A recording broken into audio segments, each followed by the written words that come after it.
అవును, అడుగులను కాపాడే దేవుడు తిరుమల శ్రీ వెంకటేశ్వర స్వామని పేరు. అందుకే అడుగడుగు దండాలవాడిగా పేరు స్వామివారికి.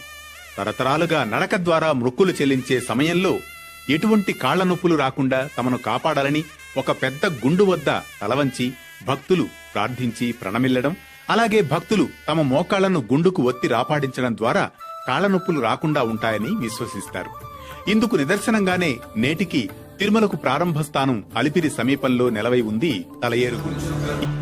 సుదూర ప్రాంతాల నుండి తన సన్నిధికి నడిచివచ్చి మొక్కులు చెల్లించే భక్తులంటే తిరుమల శ్రీ వెంకటేశ్వర స్వామివారికి మిక్కిలి మక్కువట. అందుకే తిరుమలకు నడక మార్గంలో భక్తులు ఇప్పటికీ నడిచి మొక్కులు చెల్లించడం ప్రధానమైన మొక్కుబడిగా అనాదిగా కొనసాగుతూ వస్తోంది. అంతేకాదు, తిరుమల కొండను సాక్షాత్తు సాలగ్రామ స్వరూపంగా శ్రీమద్ రామానుజాచార్యుల వారు భావించి కొలిచారు. మోకాళ్లతో నడిచి చేరుకునేవారు ఆయన.